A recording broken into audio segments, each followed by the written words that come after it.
Good afternoon, everyone. Thank you so much for being here. My name is Crystal Tedessa, and this is a meeting of the Rhode Island Judicial Nominating Commission. The meeting today is to receive public comment for two vacancies on the District Court and the Family Court. The first is an associate judge on the Rhode Island District Court, created by the appointment of Judge DuBose to the United States District Court for the District of Rhode Island. And the second is Associate Justice of the Rhode Island Family Court, created by the retirement of Justice Patricia Asquith. The JNC will also select applicants this evening, or afternoon I should say, to interview for two additional vacancies. The first is Associate Justice of the Rhode Island Superior Court, which was created by the retirement of Judge Procaccini, and the second is for the Associate Justice of the Rhode Island Family Court, created by the retirement of Justice DeSigna. I'd like to call the meeting to order. LJ, can you please call the roll? Crystal Tedessa. Present. Christian Capizzo. Present. Thomas Casali. Present. James Lepore. Present. Lamel Moore. Present. Gina Petrarca. Present. Jason Precepts. Present.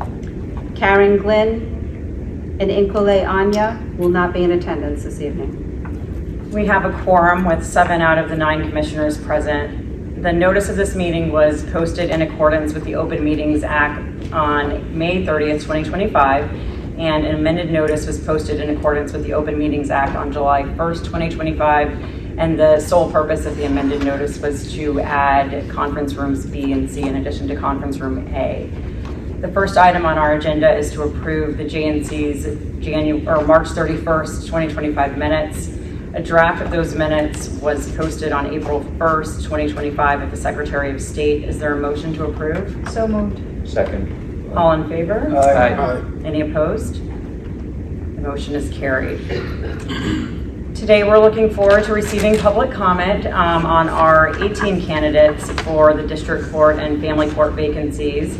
I will just give a brief reminder of the candidates for those vacancies. So for the District Court, we have Rebecca Atchison, Maria Deedon, Anthony DeBiase, Eva Marie Mancuso, Amy Dodge Murray, Magistrate Alan Goulart, Robert Johnson IV, Michael McCaffrey, and Anya Zielinski. And for the Family Court vacancy that was created by the retirement of Justice Asquith, we have Crystal Agro, Magistrate Alberto Cardonia Sr., Magistrate Denise Cassisi-Finkelman, Lori Giarusso, Magistrate Andrea Iannazzi, Erica Janton, Latricia McClendon Hunt, Susan T. Perkins, and Therese M. Picard. And just for the sake of clarity, we're not conducting any interviews tonight. We're taking public comment for the two vacancies. And next week, on Wednesday, July 16th, we will be interviewing candidates for the District Court, and we will also vote that evening. The Family Court will probably be combined with the vacancy that we're selecting interviewees for this evening, and that public comment and interviews will probably take place in the late summer or early fall, as well as the Superior Court vacancy. And after the public comment portion of the meeting is completed today, we are going to select candidates for the Superior Court and the Family Court. That will mostly take place in executive session, so we will ask everyone to excuse themselves at that point, but that will be probably around 9 p.m. So I assume, hopefully for most of you, you will be gone and not here with us that late. And just again, I know that everyone knows this, we have a lot of speakers. We have over 50 people signed up to speak this evening, so if you could please try to stick to under 5 minutes. And we have this handy clock, which any of you who've been here before will know it's new. It does beep very annoyingly. We'll try to lower the volume, but it is going to be counting down for everyone to see. And so with that, we have our first speaker this afternoon is the Honorable Alice Gibney, Presiding Justice of the Superior Court, who's speaking on behalf of candidate Michael McCaffrey.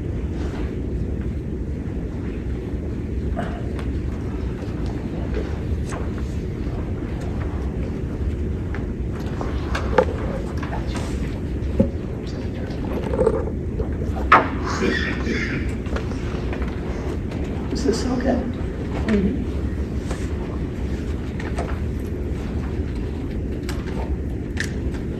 Madam Chair, members of the committee, Mike McCaffrey has been a man of honorable service.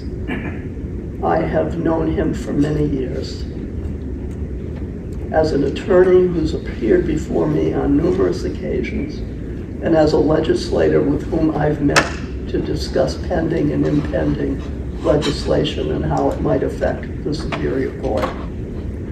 On all occasions, Attorney McCaffrey was prepared, was focused, and was absolutely serious about the matter at hand. Those of you who know him know how serious he can be, and I've seen him in action in that capacity.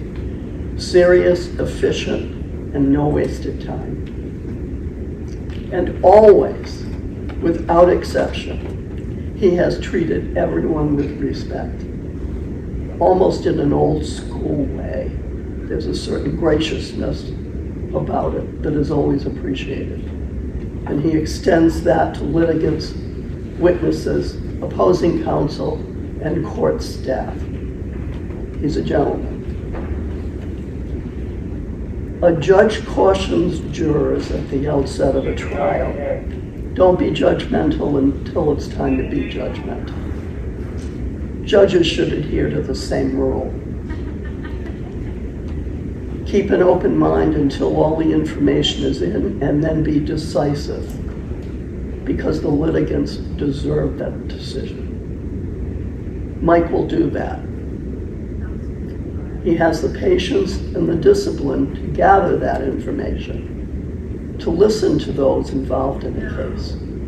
He's listened to clients and constituents successfully for years.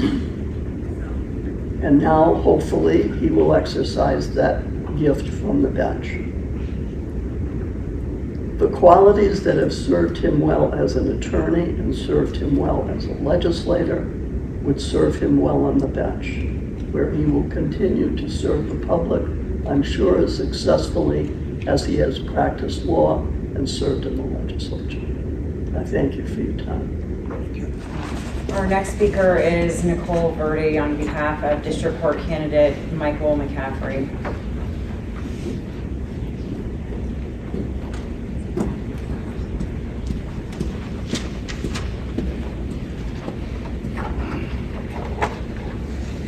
Good evening, Chair, honorable members of the JNC. Thank you for allowing me the opportunity to speak tonight. My name is Nicole Verde, and I'm honored to be here testing in support of Michael McCaffrey, leader, as I still call him, on his nomination to serve as a Rhode Island District Court judge.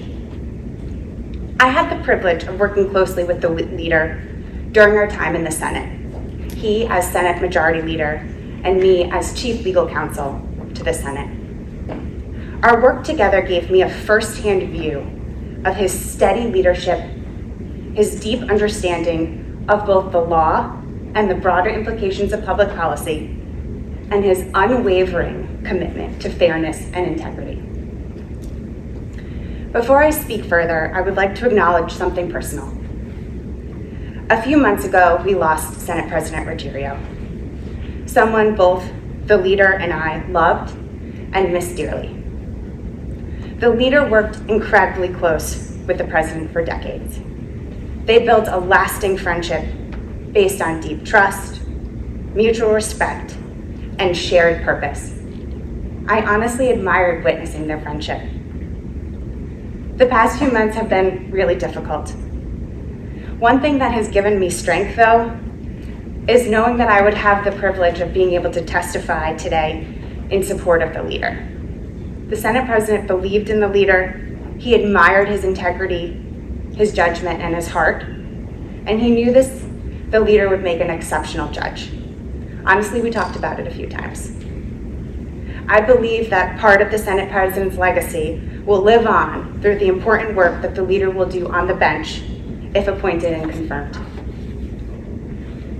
The leader truly has an extraordinary career dedicated to public service and the legal community. He has over 30 years of legal experience practicing before many different Rhode Island courts. In the Senate, he served as chair of the Senate Judiciary Committee and as majority leader. But what stands out to me most and what I want to talk to you about most is my specific time working with the leader.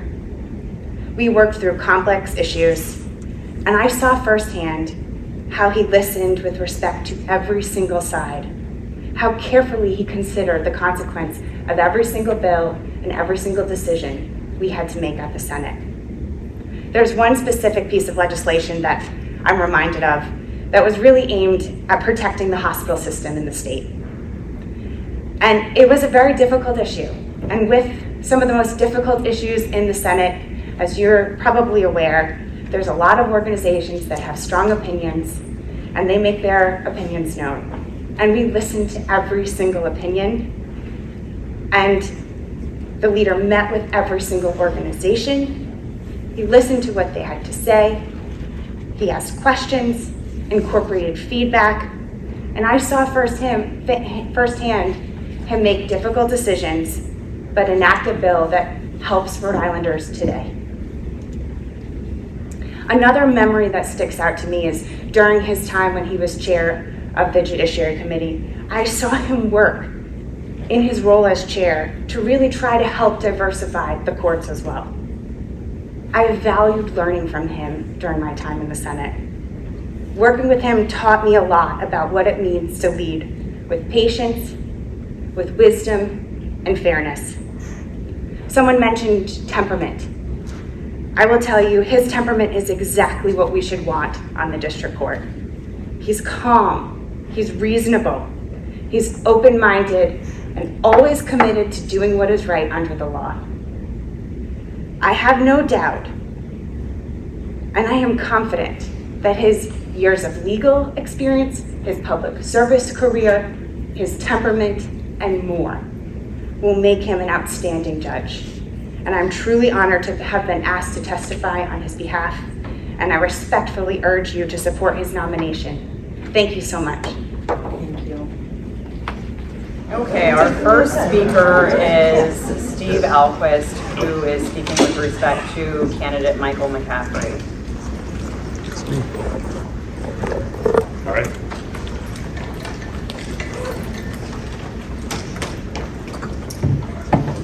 Hi, thank you. My name is Steve Alquist. I'm an independent reporter in Rhode Island covering state politics for almost 15 years. I wrote a piece opposing the nomination of Michael McCaffrey to the district court.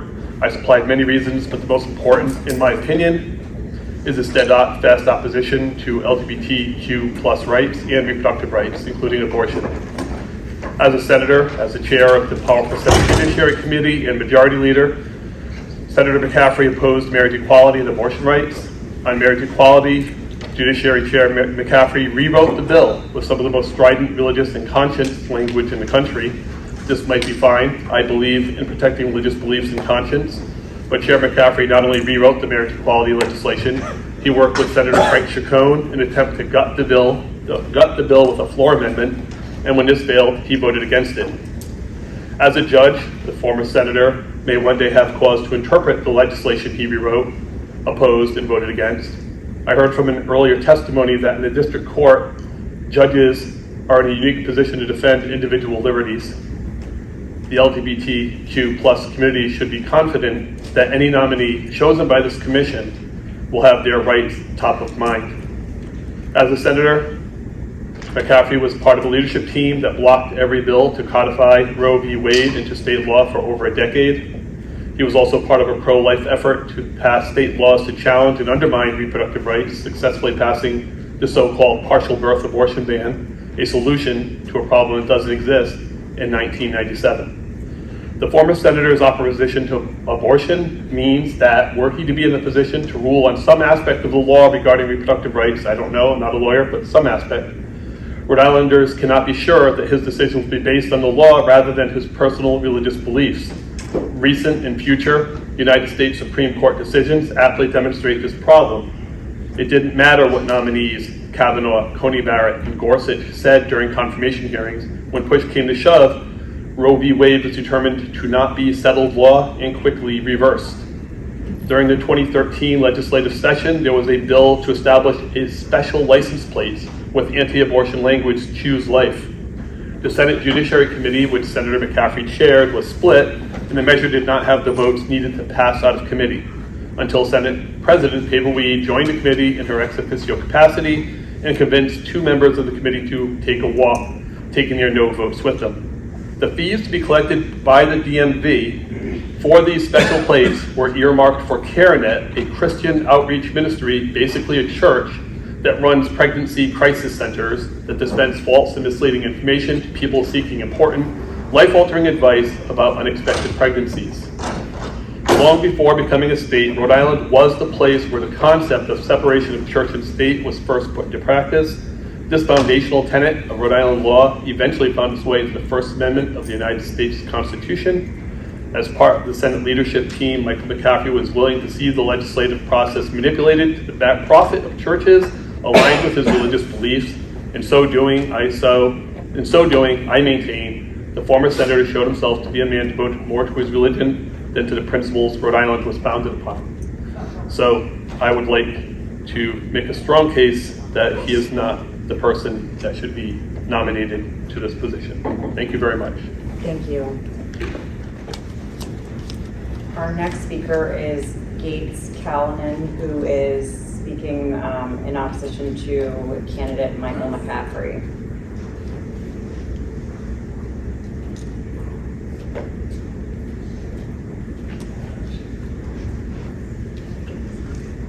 So we'll move on to the next person. Destiny Costa also signed up to speak with respect to Michael McCaffrey.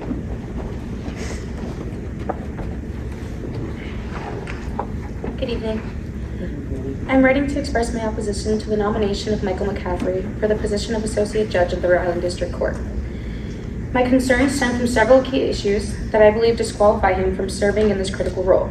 His legislative record, in particular, suggests a consistent resistance to advancing civil rights and reproductive freedoms, values that are deeply tied to constitutional protections and the fair administrations of justice, such as being a part of a leadership team that blocked every bill to codify Roe v. Wade into state law for over a decade, part of the pro-life's nationwide efforts to pass state laws to challenge Roe v. Wade by working to successfully pass the so-called partial birth abortion ban. His opposition to abortion is centered on his sincere religious beliefs, creating an uncertainty that his decisions will be based on law rather than religious and personal beliefs. Voted against LGBT Civil Rights Bill in 1995, the Sodomy Law repeal in 1998, hate crimes law in 1998, transgender civil rights law in 2001, and domestic partners benefits for state employees in 2001. These past actions could compromise his ability to make impartial decisions in court and could lead to a perception of bias, undermining public trust in the judiciary. A judge must exemplify the highest ethical standards and serve as a role model for the community. This role requires an unwavering commitment to impartiality. Judicial decisions must be grounded in law, not religion or ideology. His long-standing record raises legitimate questions about whether he can remain impartial in cases involving reproductive rights or other deeply contested issues. In conclusion, I respectfully urge you to reject Michael McCaffrey's nomination to the Rhode Island District Court. This is not simply about one individual. It is about the future of our judicial system and the standards we demand from those entrusted with interpreting and applying the law. We need judges who will protect the rights of all Rhode Islanders and lead with integrity, impartiality, and respect for the rule of law. The integrity of our judicial system depends on judges who demonstrate impartiality, fairness, and a clear commitment to upholding constitutional values, regardless of their personal or religious beliefs. Rhode Island deserves judges who will protect the rights of all people and who will embody the highest standards of justice and public trust. Thank you for your time and consideration. Thank you.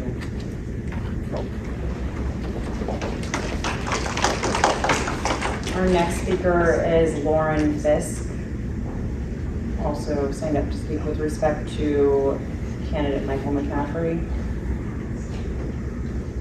Lauren Fisk.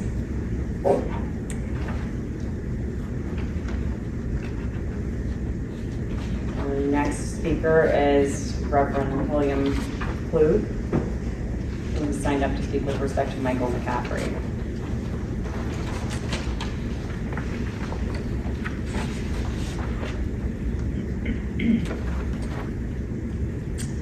Good evening. I am Reverend William Flug, retired minister in the United Methodist Church, and I reside in Johnston.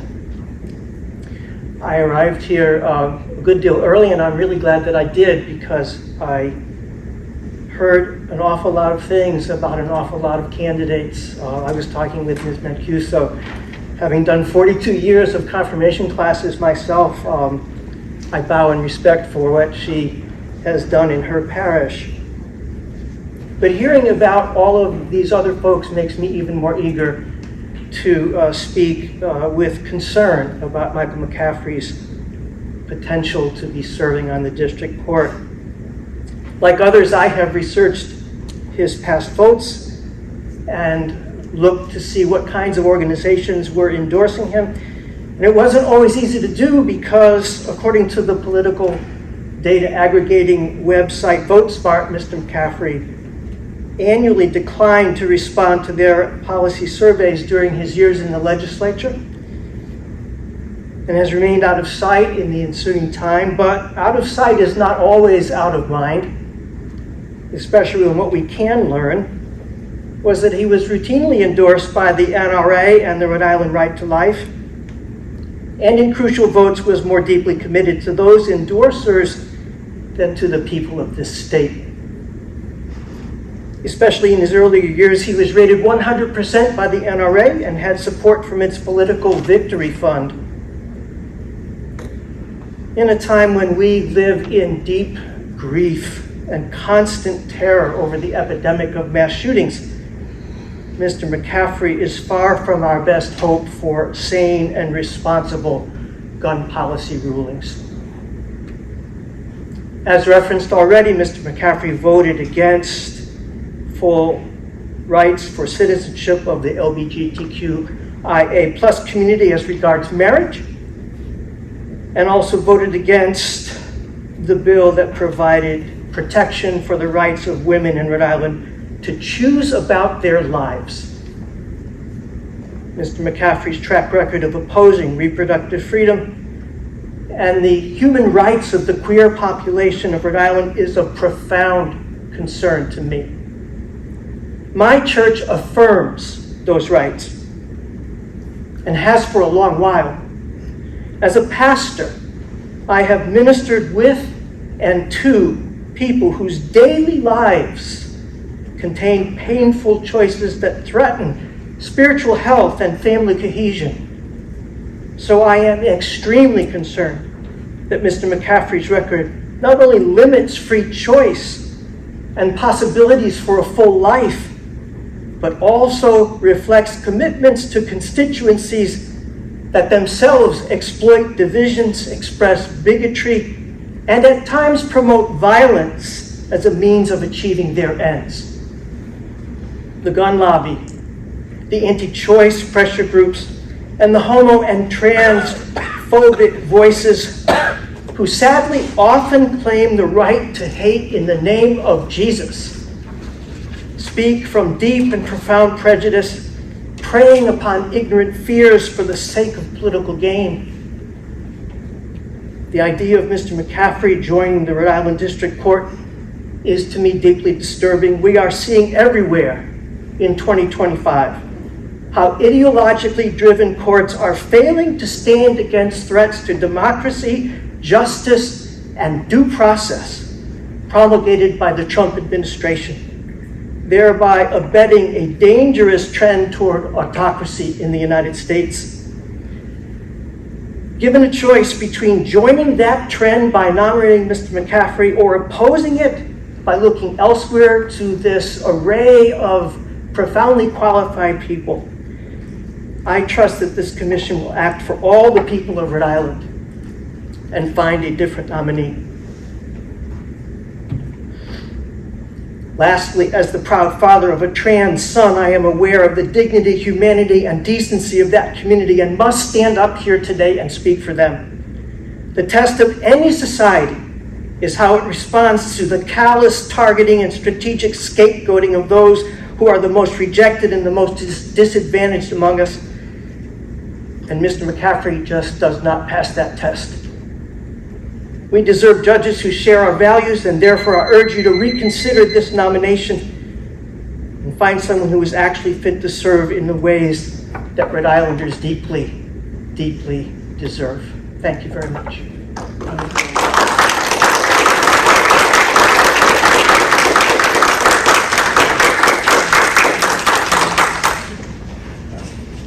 Our next speaker is Susan Glennon, who's signed up to speak with respect to candidate Michael McCaffrey.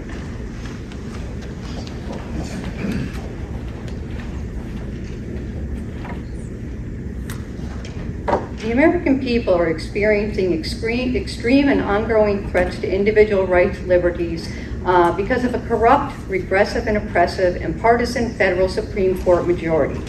Therefore, I feel an urgency to speak out against the nomination of Michael McCaffrey for Associate Judge of Rhode Island District Court, or anyone else threatening the rights and liberties of Rhode Islanders.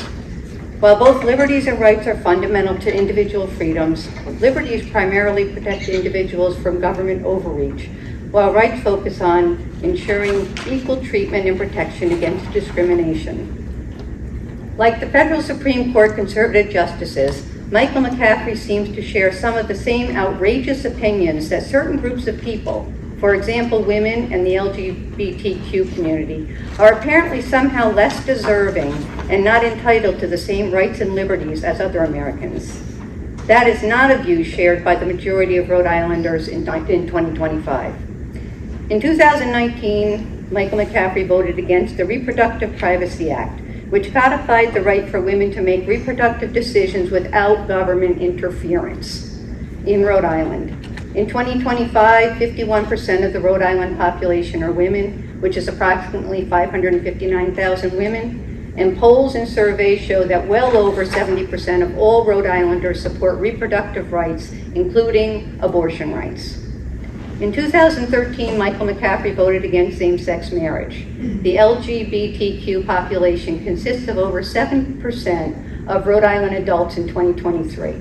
Rhode Island is considered one of the most LGBTQ-friendly states in the U.S., and Rhode Islanders overwhelmingly support same-sex marriage and equality by over 80%. Michael McCaffrey has shown that he is not aligned with these majority views, and instead actually shares some of the regressive and oppressive beliefs and opinions of the conservatives on the federal Supreme Court. Fair-minded Rhode Islanders, already anxious and angry over federal Supreme Court decisions, deserve better. Each and every Rhode Islander deserves the protections and respect of their state public servants. Michael McCaffrey has not uniformly protected and defended the rights and liberties of all Rhode Islanders equally, and therefore should not receive any consideration at all. I'd also like to speak out against lifetime judicial appointments. Should someone who doesn't reflect the fair-minded and inclusive values of Rhode Islanders somehow manage to secure a lifetime appointment in the judiciary, it would be most detrimental to our entire state for likely far too many years. Rhode Island is not a regressive state and should not be forced into becoming one by appointed public servants in power plays that override the views, values, and wishes of the public. Thank you. Thank you.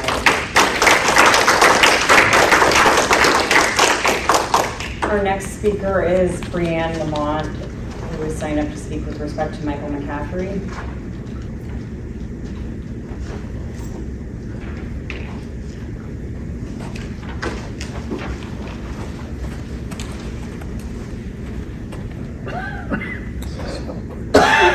I'll make my comments quick as I have a puppy at home who'll be very mad if I miss bedtime.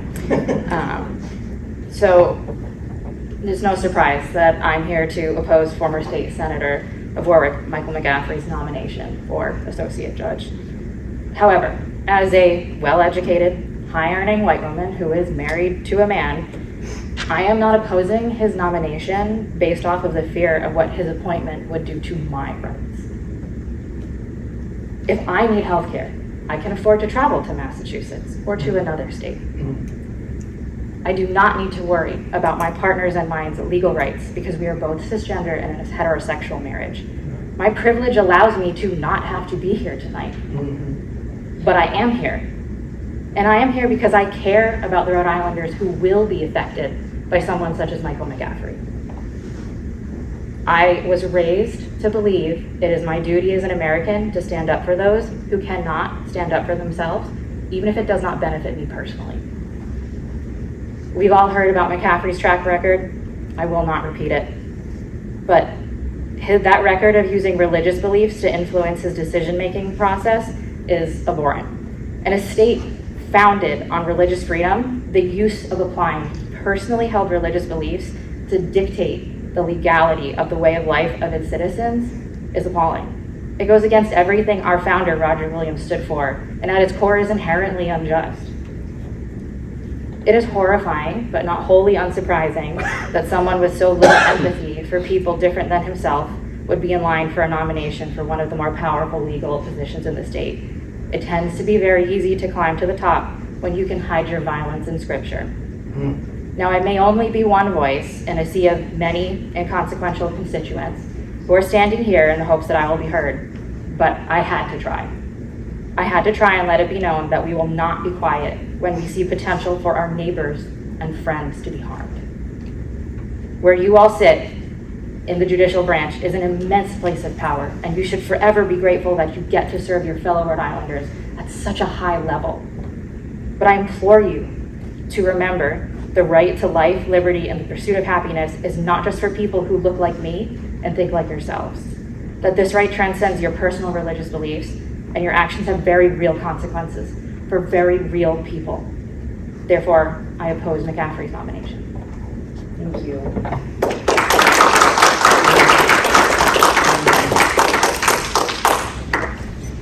Our next speaker is Dr. Nicole Meeks, who is signed up to speak with respect to candidate Michael McCaffrey.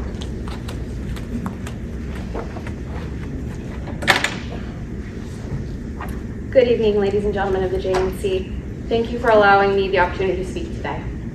My name is Nicole Meeks. I moved to Rhode Island in 2001. I earned my doctorate in 2014 at the University of Rhode Island College of Pharmacy, and I've been practicing as a community pharmacist in Rhode Island and Mass for the past 11 years. My training as a healthcare professional is one of the motivating factors that brings me here today.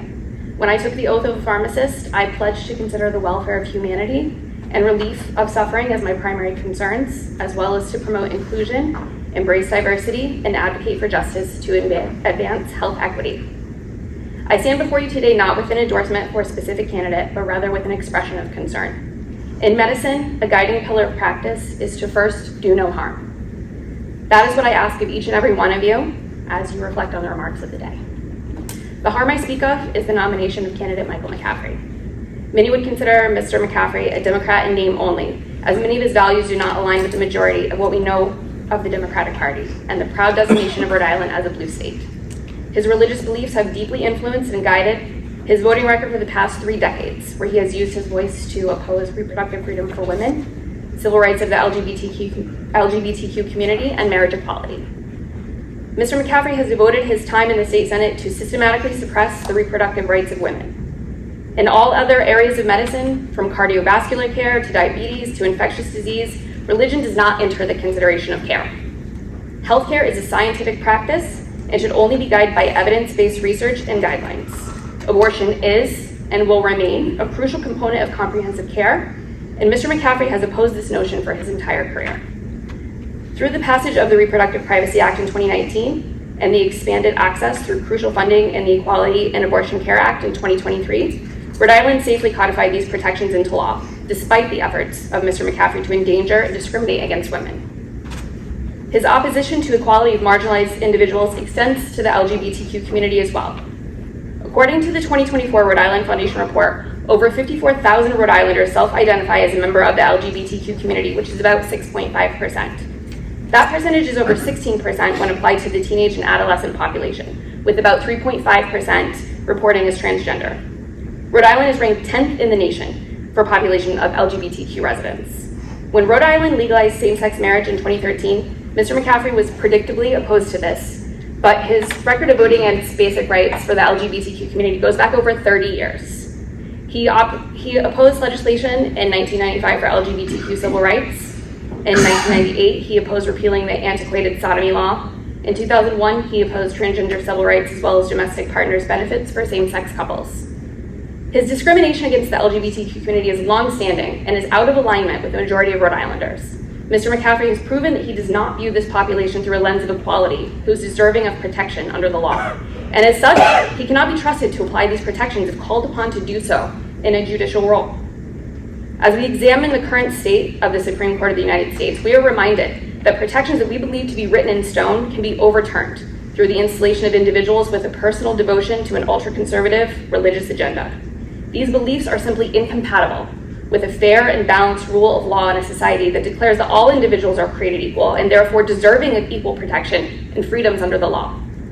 It is also important to note that none of the laws that expanded freedom and protection for the residents of Rhode Island removed or infringed on any rights of any other individual.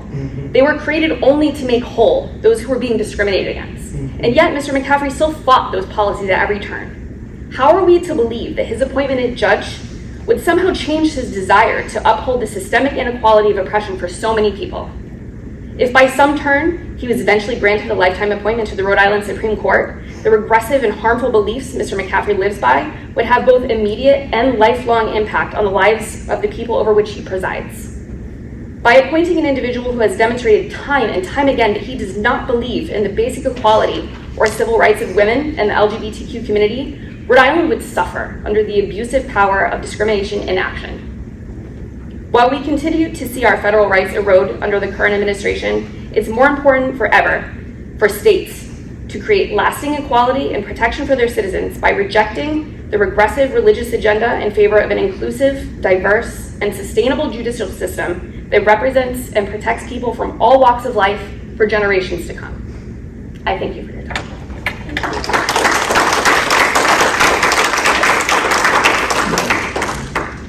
Our next speaker is Sydney Monstream-Claw.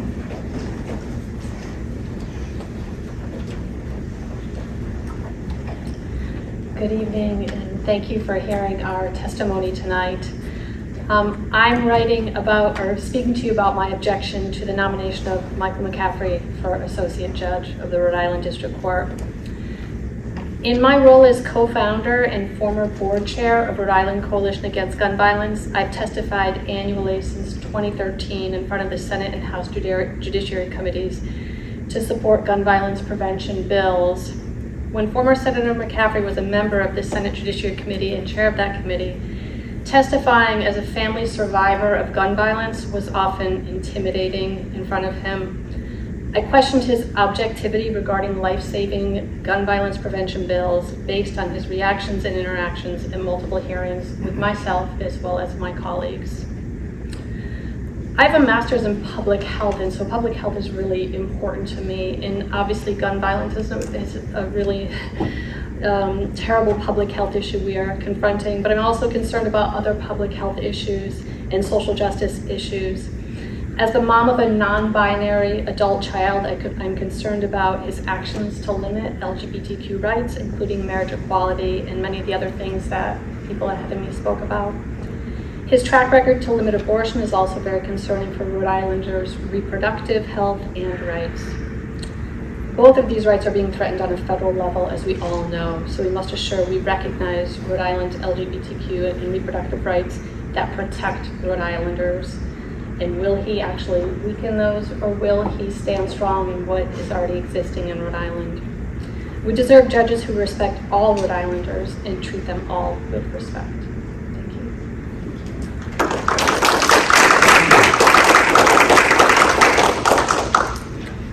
Our next speaker is Paul Posada, who signed up to speak with respect to Michael McCaffrey.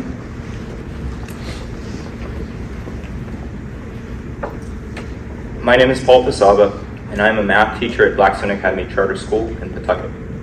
I also coordinate my school's Gender and Sexuality Alliance, or GSA. I lead GSA first and foremost as an effort in suicide prevention and harm reduction, because LGBTQ plus youth are at a much higher risk of suicide than their peers. My primary objective is that my students make it through the difficulties of adolescence to happy and fulfilled adult lives. I'm here today to speak about former Senator Michael McCaffrey's record on LGBTQ issues. I moved to Rhode Island in the 90s. For more than half of my time residing in this state, Mr. McCaffrey has actively fought against my rights as a gay man and those of my LGBTQ brothers and sisters. He has supported discriminatory political practices that put queer youth at risk. In 1995, Michael McCaffrey voted against the LGBT Civil Rights Bill that offered equal protections in employment, housing, and access to public accommodations. In 1998, he voted against the repeal of sodomy laws used to selectively criminalize gay and lesbian people. That same year, he voted against hate crime legislation that recognized the pernicious nature of bias-motivated crimes. In 2001, Mr. McCaffrey voted against expanding civil rights protections to people based on gender identity and expression. That same year, he voted against providing health benefits to the domestic partners of state employees. This decision affected my life personally, as my partner relied on my health benefits while between jobs. Would my public school's health plan have offered this option without the 2001 law passing against Mr. McCaffrey's wishes? I don't know. Throughout the 2000s and early 2010s, Mr. McCaffrey was instrumental in delaying marriage equality. Even as the political push for marriage equality became too strong to resist, Mr. McCaffrey advocated for versions of the legislation that would have overturned earlier non-discrimination protections for LGBTQ plus people. As late as 2013, he co-sponsored legislation defining marriage as between a man and a woman. When the final marriage equality bill came to a vote that year, he voted against it.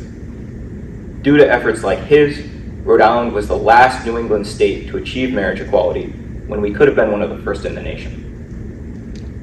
Later in his tenure, Mr. McCaffrey did vote for some LGBTQ protections, but only when their passage was politically inevitable. He has been compelled by shifting culture into a position of tolerance. Mr. McCaffrey tolerates people like me. He tolerates our right to marry.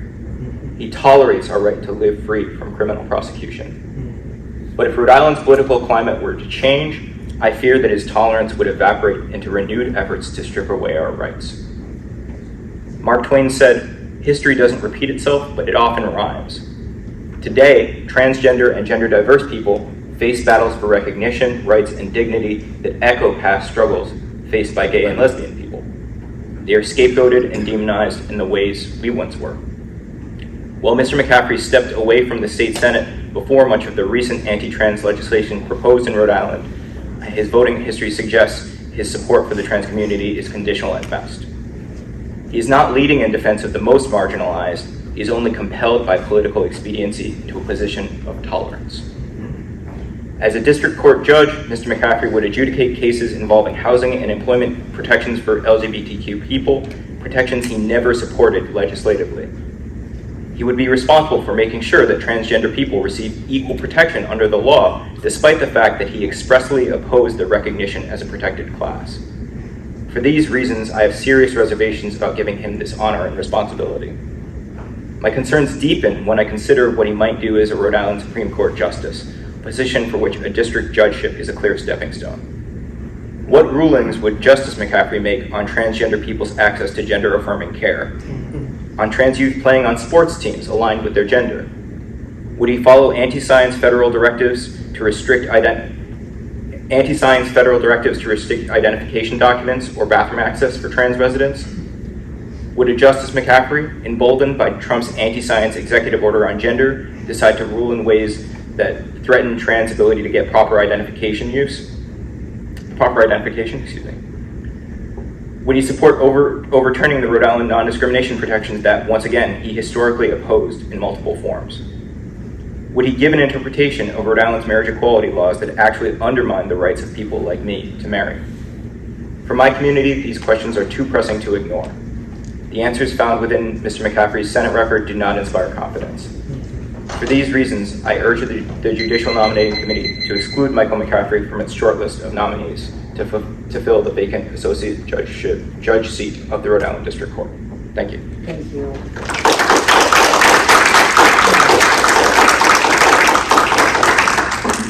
Our next speaker is Pamela Honatowski.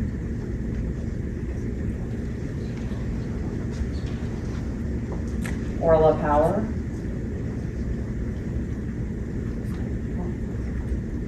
Joanne Rich.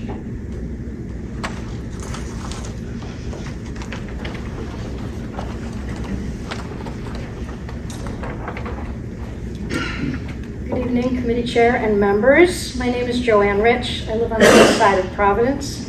I use she, they pronouns, and I have known that I'm bisexual since I was 13. I also have a disability, bipolar disorder type 2. This does not make me crazy or my testimony less valid.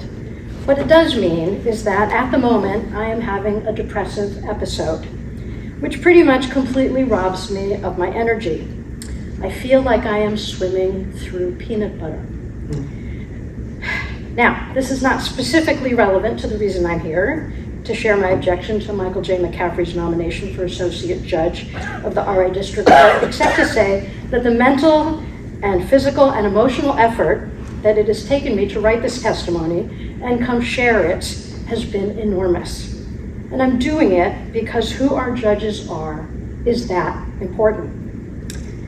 My career was as an educator in schools in New York, Rhode Island, Amsterdam, and the Caribbean. Schools for kids who are rich, poor, and from dozens of different countries. In some of these schools, I was an advisor for the GSA, what used to be called the Gay Straight Alliance, and now more often the Gender and Sexuality Alliance. And what I can tell you is that in every single school where I worked, there were LGBTQ plus students. Queer and trans people, and I can't believe that this still needs saying, have always existed and always will because we are born this way. People who have chromosomal differences or intersex genitals have always existed, no matter what Donald Trump says. It's science, and judges can't change science. What judges can do is make life unbearable for LGBTQ plus youth and adults, and the damage to them and their families can be catastrophic. Consider the effect on his family of the suicide of one of my dear friends during his first year of college because of homophobia. To this day, LGBTQ plus youth take their lives at hugely disproportional rates because of harassment, homophobia, and now federal policy. RI is still one of the safer places in our country to be LGBTQ plus, and it needs to stay that way. Rhode Island has already decided the kind of state it wants to be, where abortion is safe and available, and where women's health matters, because abortion is health care. And you can just judge that by the women dying in red states because they cannot get medically necessary abortions when very much wanted pregnancies go awry. Rhode Island has already decided the kind of state it wants to be, a state where you can marry who you love, period. Michael McCaffrey worked very hard against reproductive rights and marriage equality, and he justified these efforts using strident religious language during his time as a state senator, which is a direct contradiction of Roger Williams' original premise for Rhode Island. A person who does not support such a basic value of this state's founding does not belong in our judiciary. He is out of sync with what the majority of Rhode Island has made abundantly clear they want. Rhode Island must remain a safe haven where bodily freedom means something, especially now that the Trump administration continues to veer into autocracy. I remember during the pandemic when some people felt that their bodily freedom was being encroached upon because they were required to wear a mask or get vaccinated. Well, imagine instead being a teenager required to give birth to your rapist's baby. Even if Mr. McCaffrey should say that he would not seek to overturn previous precedent around abortion and marriage equality, I would not trust that. We have plenty of evidence lately of nominees having a change of conscience once they find themselves in positions of power. His record on these issues speaks for itself. In conclusion, there are many other people that you can choose from, including women, including people of color, to fill the position that's available.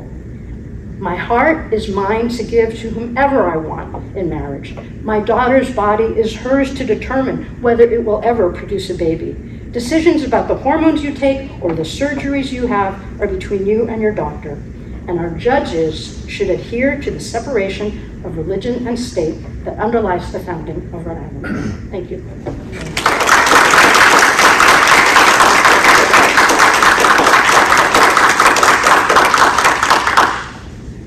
Heidi Topple.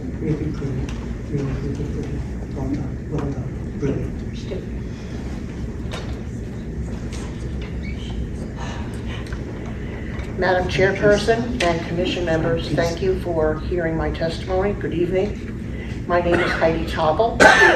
Unlike most of those who appeared before you at the earlier, several hours ago now, I am not a member of the judicial system in Rhode Island. I am a member of the public.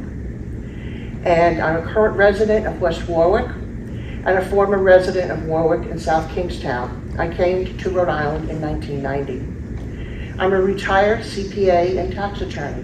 I'm a numbers person. I serve as a member of the board of directors of the Women Project, and I serve as its treasurer.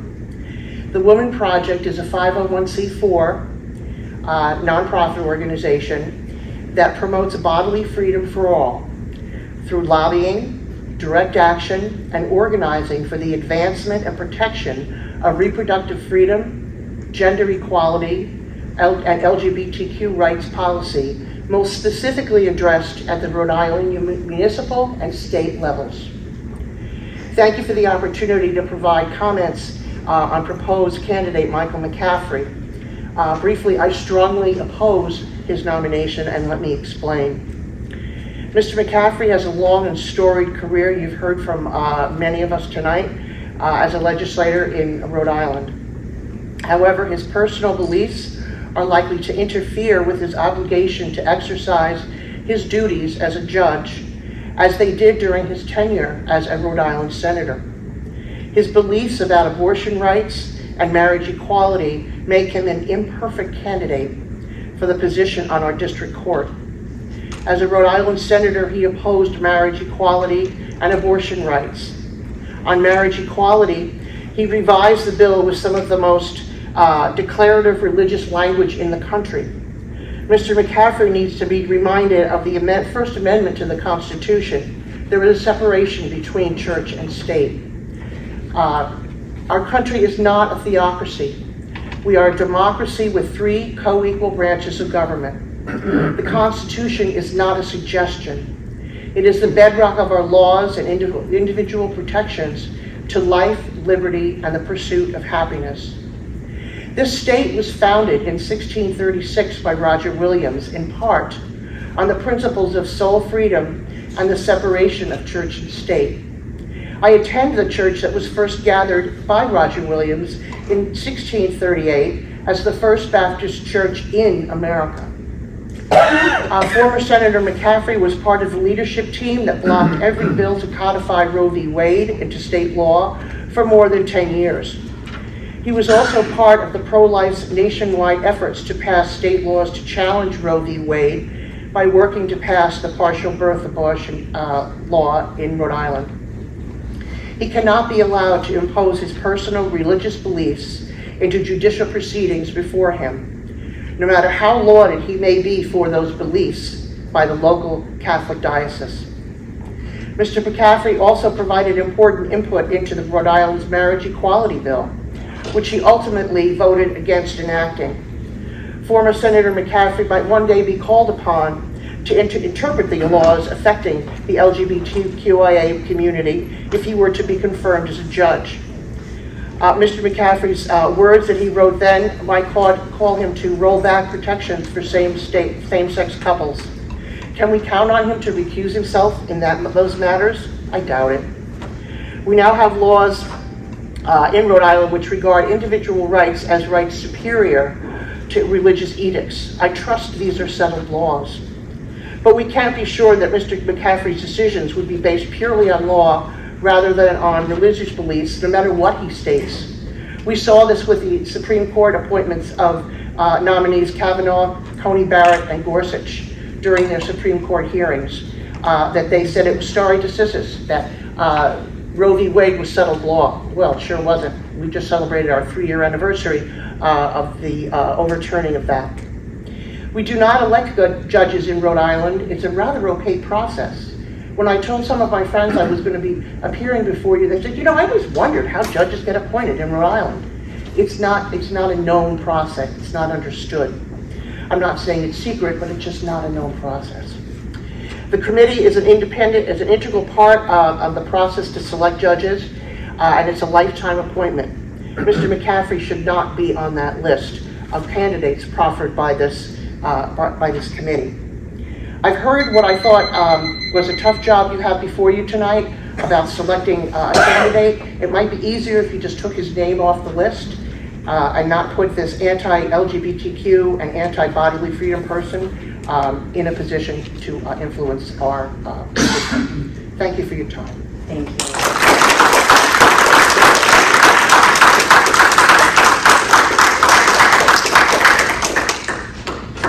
Jennifer Trackman.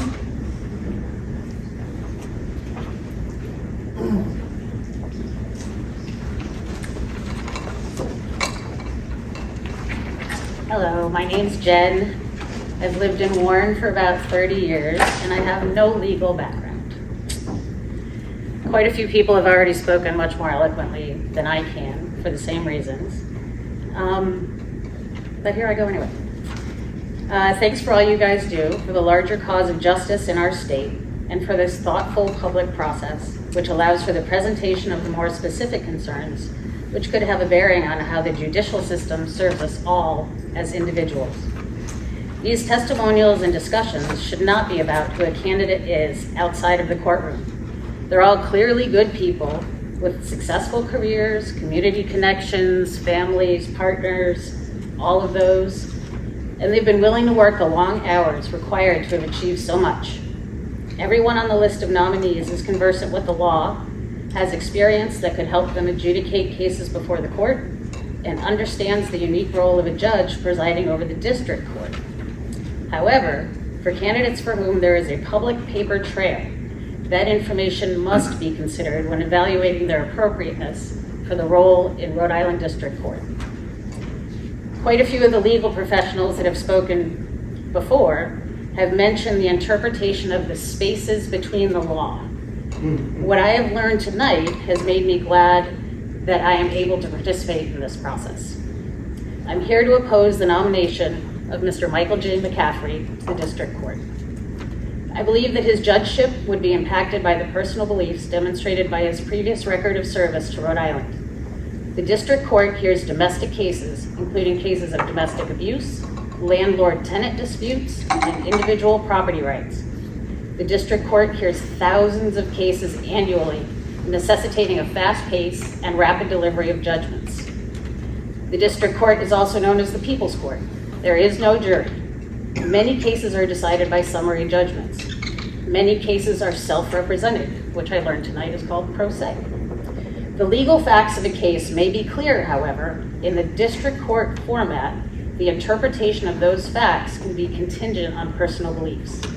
And in this way, outcomes may be at least partly determined by jurisprudence. Mr. McCaffrey's history of public service illustrates how his personal beliefs biased that public service.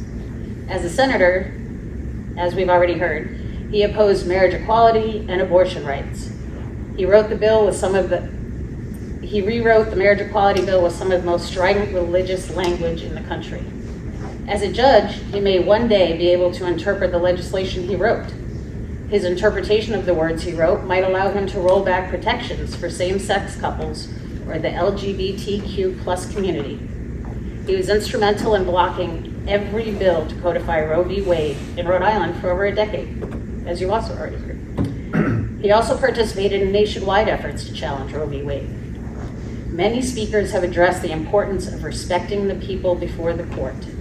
How can a judge respect a person who is before the court who may have made life choices that they do not respect?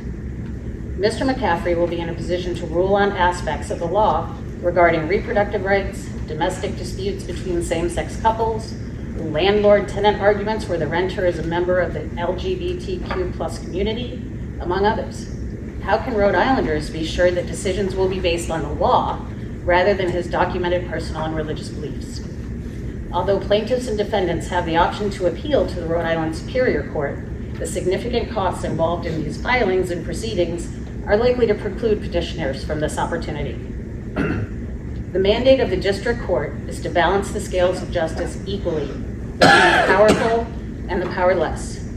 Our judiciary, particularly the People's Court, must be dedicated to protecting the legal rights of those with less political power due to their race, ethnicity, economic status, gender, or sexual orientation. The judgment in a case must not be based or prejudiced by presumed moral authority, and the nomination process should be independent of who the candidates know in the current or past administrations.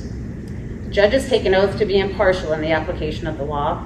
However, it is impossible for anyone to be truly impartial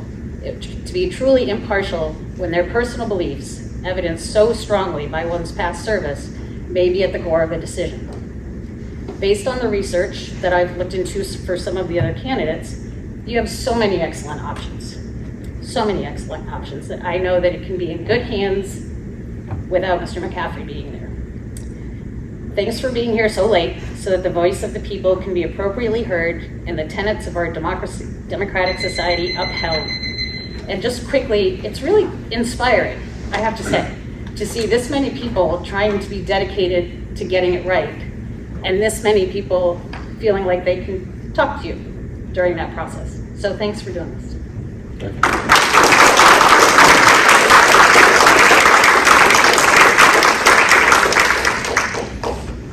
With that, our public comment period is closed.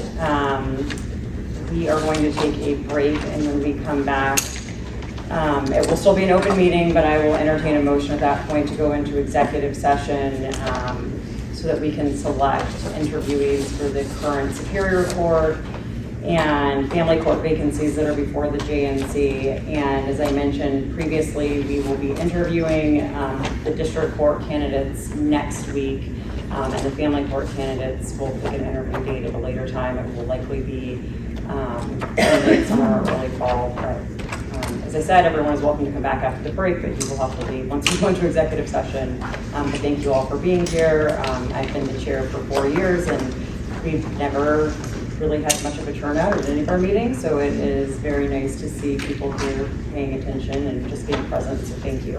Thank you.